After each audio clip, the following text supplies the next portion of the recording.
Dzisiaj coś nietypowego, patrząc przede wszystkim na filmy, jakie się pojawiały do tej pory. A mianowicie złożymy sobie dzisiaj takiego typowego customa, nie customa pokroju zmiany samych nakładek, jak to często ostatnio widziałem na YouTubie, czy na grupach na Facebooku, tylko pełnoprawną klawiaturę, wykorzystując kit od Nextime, a dokładnie Nextime 75. Zacznijmy sobie od omówienia samego kitu. Mamy tutaj gotowca, na którym montujemy switche oraz nakładki i powstaje nam gotowa klawiatura. Kit ten występuje w kilku różnych wariantach w pokroju mlecznego, półmlecznego, białego, czarnego itp. Mamy do wyboru wersję przewodową oraz wireless. W moim przypadku będzie to wersja przewodowa. W zestawie poza kitem znajdziemy kabelek do komunikacji, keycap puller oraz stabilizatory do ewentualnej wymiany. Sama konstrukcja wygląda naprawdę porządnie, jest masywna, nic się nie wygina. Zastosowano tutaj hot swapa na 3 oraz 5 pin. W prawym rogu znajduje się rolka do regulacji głośności, która działa bardzo przyjemnie. Porozmawiajmy o środku. Wersja bezprzewodowa jest wyposażona w baterię o pojemności 2500 Ah, a każdy z wariantów posiada przesmarowane solidne stabilizatory, które nie latają jak chcą. Zastosowano również wyciszenie niepożądanych dźwięków oraz aluminiowy plate. Na spodzie są 4 niewielkie stopki antypoślizgowe, które nie ukrywam mogłyby być trochę większe, ale o dziwo spełniają swoją rolę i finalna klawiatura nie przesuwa się na biurku. Centralnie umieszczono napis Nextime, a wersja bezprzewodowa posiada u góry przełącznik trybu pracy oraz w wersji transparentnej dojrzymy ukrytą w środku baterię. Całość wykonana jest z solidnego kawałku tworzywa.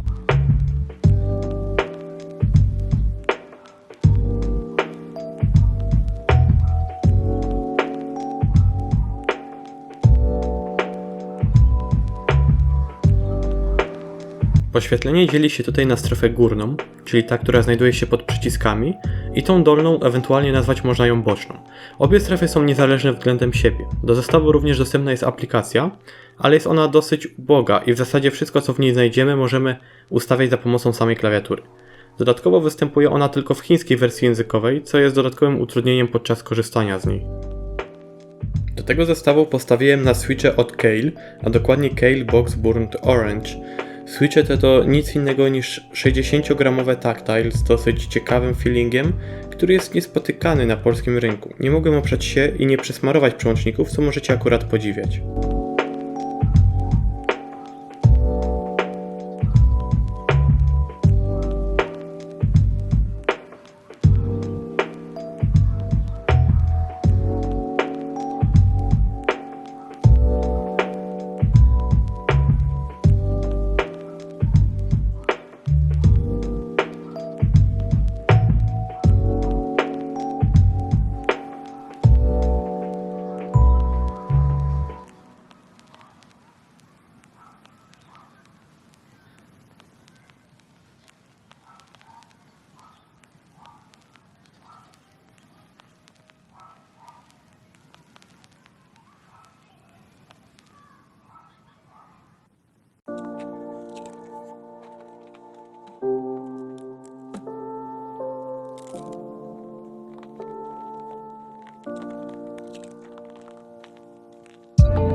Do uzupełnienia całokształtu wybrałem minimalistyczne keycapy PBT z moim zdaniem bardzo fajną, ciekawą i niespotykaną czcionką jak i nadrukiem. Uważam, że całość jest taka spokojna, wpasowująca się w elegancję Nextime i ogólnie pasująca do całokształtu. Nakładki są bardzo dobrze wykonane, otrzymuję je wyłożone elegancko w piance, aby się nie uszkodziły.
Po pewnym czasie stwierdziłem, że kabelek dołączony do Nextime psuje design całości i zaopatrzyłem się w coiled cable, który nadaje ostatnich szlifów elegancji temu finalnemu produktowi, który jak na moje wyszedł mi całkiem dobrze, tym bardziej, że był to mój pierwszy raz, kiedy samodzielnie wybierałem każdy z elementów, montowałem i je modyfikowałem. Teraz możecie posłuchać, jak brzmi ta perełka.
Podsumowując, powiem nieco o cenach, od których pewnie bym się nie opędził w sekcji komentarzy. Kit kosztował mnie 313 zł, 90 sztuk switchy 130 zł, nakładki 149 zł, co daje nam sumę w wysokości 592 zł.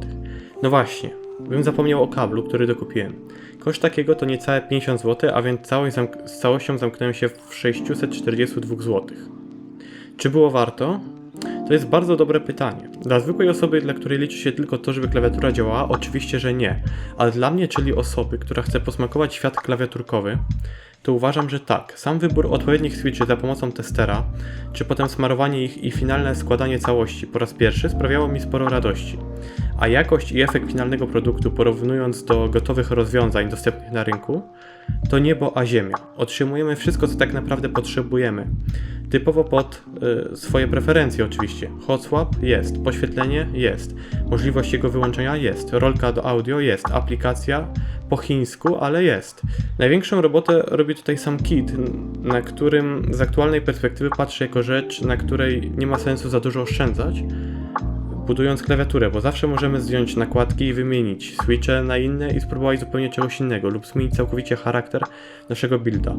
Nie ukrywam, że można zbudować taką klawiaturą z całą pewnością trochę lepiej, ale zależało mi przede wszystkim, żeby zamknąć się w dobrej cenie i otrzymać cechy, których wymagałem od klawiatury, bo w momencie zamawiania kitu do wersji wireless musiałbym dopłacić około 150 zł, jak mnie pamięć nie myli, i to spowodowało, że po prostu z niej zrezygnowałem. Finalnie i tak klawiatura leży cały czas na biurku, blisko komputera, więc zdecydowałem się na dokupienie eleganckiego kabelka za 1/3 tej kwoty.